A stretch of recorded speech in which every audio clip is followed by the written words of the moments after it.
Hello, Vic, to another episode of Ask Twanna. This is your host, Twanna Y'vette, and on this episode, we are going to be talking about the riots and the pandemic and my thoughts on all of these issues. I have been asked to do an episode of Ask Twanna based on these topics, so let's jump right in. All right, so my thoughts and my views on Mr. George Floyd. Um, it's been a week. It's been a week, and I have reviewed so many websites and I have read, topics um, surrounding this situation. And I'm looking right now on different websites. Everybody has a synopsis or a summary and all of this stuff. And it's just really, for me, I can't say that I was shocked, but I was definitely mortified at the way this man had to lose his life. Can you imagine being a grown human being and you've been living on this earth, um, for X amount of years, and then all of a sudden you see your life drifting away and there's nothing you can do about it. And with everything that he had to go through, it's like, what a way to go. His family is saying they just want justice. He was 46 years old, Mr. George Floyd, and his family is just wanting justice. Now, me, I'll be 49 years old this year. I can't imagine. I just can't imagine it. I mean, the fear he must have felt. He knew what was happening, and he couldn't get loose from between the vehicle and that police officer that was on his neck and the rest of the police officers that were in the film and in the photographs. And it just is astounding to me how human beings can treat each other. And it's a different situation, if you have a mental illness or there's something, a chemical imbalance or something you don't know what you're doing. Um, you can't help your actions. There are so many people that are bound with that affliction. But here you have a police officer that, in my opinion, did not suffer from any of this. Didn't suffer from any of this. On top of that, he is a police officer that actually has strikes on his record, which just, when that information came out for me, I just, I don't know. I don't know how to describe the feeling. I mean, it was a little bit of shock, but just, I feel like I just fell into some type of sadness because you knew what you were doing. And that's just how I feel. I don't know how you guys feel. Definitely leave your comments below because I would love to hear what you have to say on the matter. Every voice counts. Every voice counts. And, using a platform like this and so many other platforms, if you blog or if you podcast, if you have social media, using those platforms is important because you never know who this could reach, who could see this. You don't have to be famous in order to, um, you know, have somebody to hear your voice or see a picture or read a comment. And so for me, this is definitely important. It took me a week. It took me a week, and I actually started to do this a couple days ago. And for whatever reason, it just didn't go right. I had my facts all laid out and I had my websites all laid out. And for whatever reason, it just did not go as planned. And I was so upset about it because I really wanted to speak on the issue.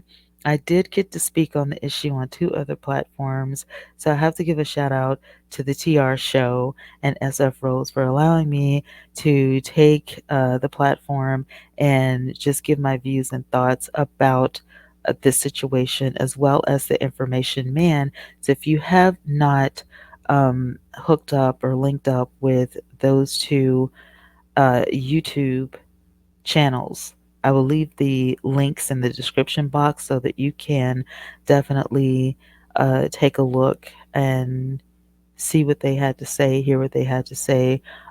These are two of the best channels on YouTube right now, and TR actually has two channels, and I will try to link both of those for you, as well as the Information Man and the Information Man podcast.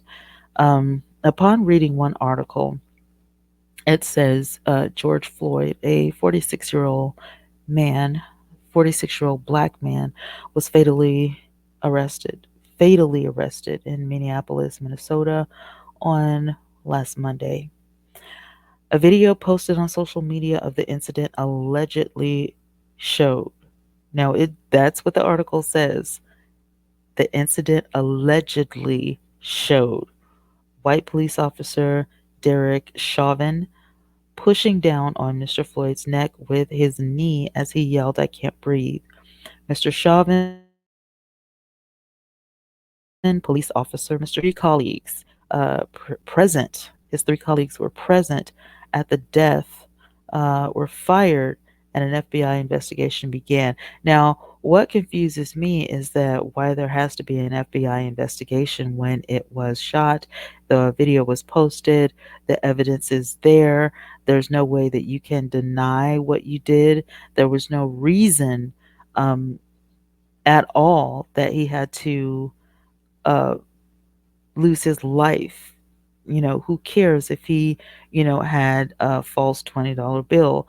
I have not heard, maybe one of you listening, you've heard, but I have not heard anything saying that he knew that this $20 bill was even counterfeit. So, you know, there that is, and why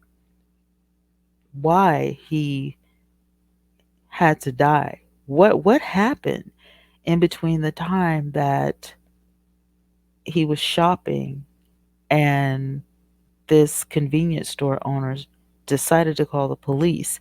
In between that time and the time that we saw the footage of the police officer's knee on George Floyd's neck, what actually happened? Was there a struggle? Did he fight? I understand that Mr. Floyd did not have a weapon. So there are a lot of unanswered questions, and it has been so I fear that we probably won't get any answers until there is a trial, if there is a trial. This article goes on to say the protest started in Minneapolis the very next day. They were initially peaceful protests, but on Wednesday, some groups' interactions with police became more violent and looting of local businesses began.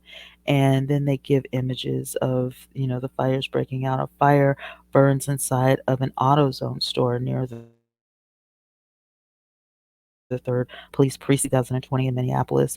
And there's so much more to this article, which is just information that we already know.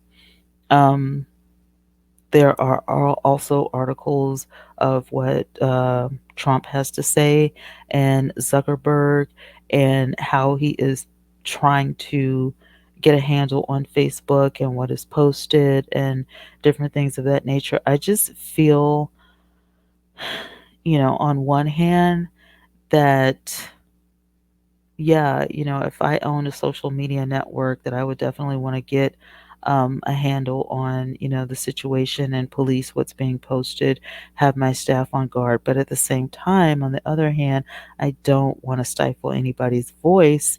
And one person said, Mark is wrong, and I will endeavor in the loudest possible way to change his mind. And that was by Ryan Chris on Twitter. Twitter is also against Trump. Some people are saying great, and some people are saying, hey, wait a minute. You can't do that. This guy's the president of the United States. For me, there have been so many times that Trump has, in my opinion, um, went too far on Twitter. But from my understanding, what he had to say was in support of Mr. Floyd's family. So, with that being said, I don't know. And I don't follow him on Twitter, so I can't really say. I didn't go looking for any of this or, anything of that nature. But I am looking right now from KBTX Rusty on Twitter. He put out a news alert on the 31st, which was yesterday. George Floyd's son, Quincy, who is a Bryan resident, attended today's BLM rally in downtown Bryan along with his sister. And he actually got to interview the son and the daughter.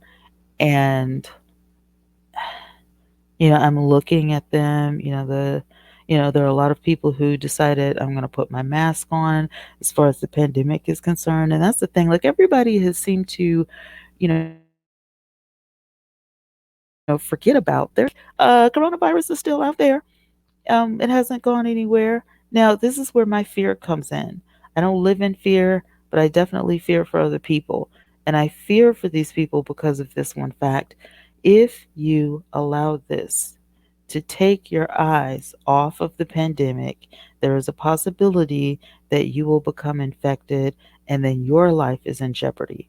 So there's no point in not being safe and not continuing to be safe regardless of how you feel.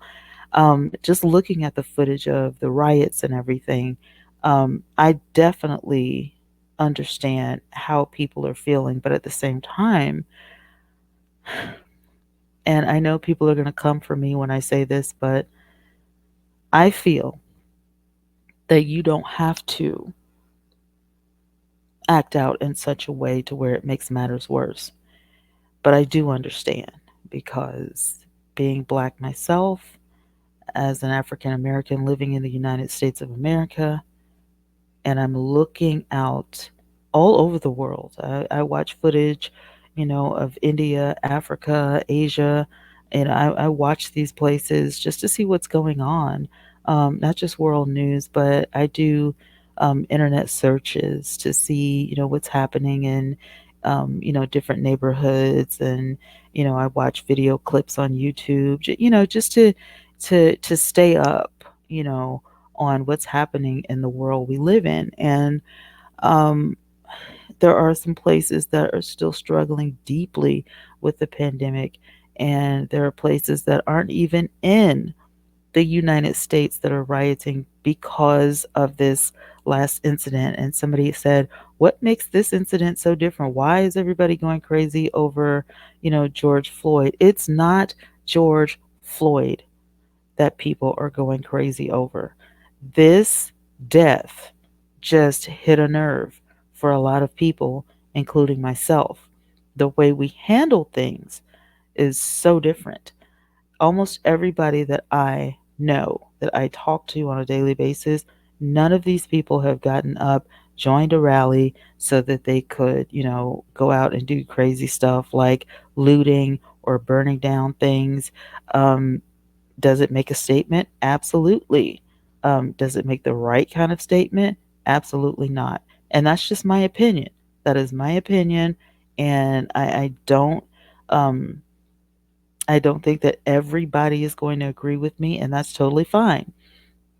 But my opinion on the matter stands because I just feel like you don't have to act out in this manner in order to get your voice heard. There are better ways to get your voice heard, using different platforms, contacting news officials, using social media, and being intelligent about the situation, even if you're acting out in your feelings. I totally understand. Um, I just can't wrap my head around burning somebody's business down. At this point, people aren't caring if the businesses are black owned and operated, white owned and operated. They don't care about any of this stuff. They don't care about if I burn this business down or if I, burn this store down or if I burn this, whatever down. That some people aren't going to have a job to go to the next day. Some people may actually be hurt.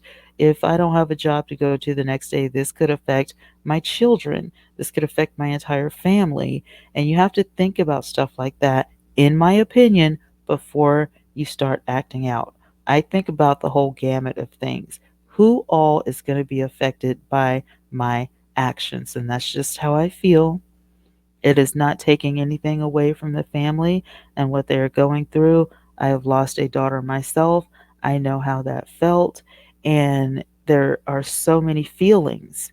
And I just thank God that my daughter, you know, when she passed away, she was still, a baby. She was almost 3 months old. So I can't imagine her being an adult and have lived, a long life and actually know what's going on and not being able to do anything about it. It makes a difference to that particular person who's going through it. Do you understand what I'm saying? It makes a difference for the person who's going through it. And whatever you as an individual go through, the people that you are closely connected to go through it as well. So when people are online and they're on the news and they're in the newspapers and they are, watching the videos, I'm talking about the family of Mr. Floyd. His children have seen this footage. Okay, they've read these articles, they've watched these videos, and they're seeing all of this stuff happen. And I saw where the family actually said, you know, we just want justice. We just want justice. Now, there's always two sides. On one side, you can't help but, feel, like, wow, these people are, behind us. These people are outraged, and we have, the whole world is behind us, that feeling of ultimate support. And on the other hand, when you wake up in the morning and you see where you live and where you shop and where you used to get education and where you used to go, to the hospital or the pharmacy or wherever it is, when you see it ruined, when you see, I mean, this, I'm talking about millions of dollars destroyed, it has to make you feel some type of way. There are some people who are just disgusted by this because of the actions. When you're in the moment, you feel, justified. You feel like you deserve it, you know.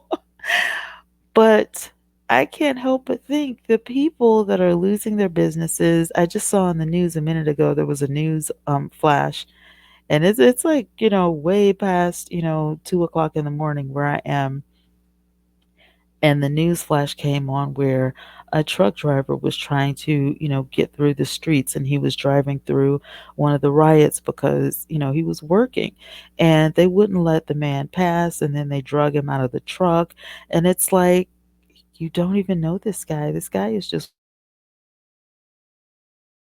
working. What are you doing? Really, for me, it's disheartening because it's getting out of control. It's getting out of hand.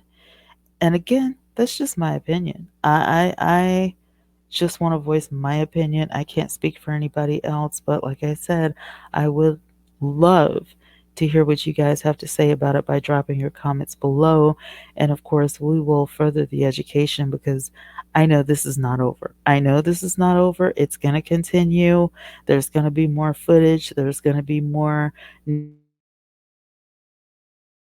news broadcasts of and I don't know. I'm looking at an article now where it says Floyd has moved to the area with his mother and siblings 15 years ago and had not seen his father since he was a young boy. He first learned of his death when the story began circulating on television. And this is about the son.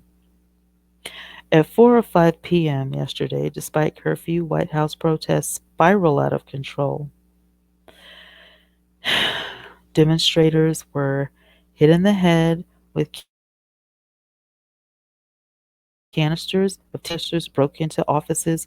Others started fires, one of which may have spread to the basement of the St. John's Episcopal Church that has been attended at least once by every chief executive going back to James Madison. It's just already out of hand, already out of hand. Love and calm must prevail, says Aussie cop on front line of U.S. riots. And there's so many other, oh my goodness, there are so many other articles. It's just amazing. And my uncle was telling me, earlier yesterday, he said, I just, I'm watching the news, or I could just be watching a regular program, and all you see is another riot breaking out, another riot breaking out. And it's like, okay, I wonder when it's going to start in our town. And I said, I hope it doesn't, because where I am in the South and I'm in Alabama, I can only imagine. Because, like I keep saying, there are so many crimes that happen out here that don't get news footage. You will come up missing.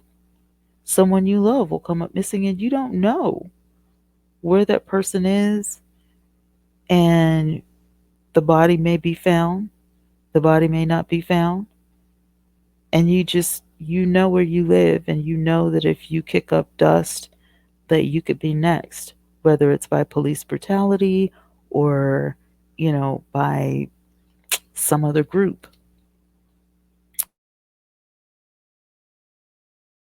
So I am still keeping Mr. Floyd's family in prayer, and I hope you guys do the same. If you feel like you want to go out and riot, please don't. Protesting is totally different from rioting, and I hope and pray that nobody that I am in contact with, anybody who can actually hear my voice, I hope you think twice, because rioting just isn't, it's not the way to go.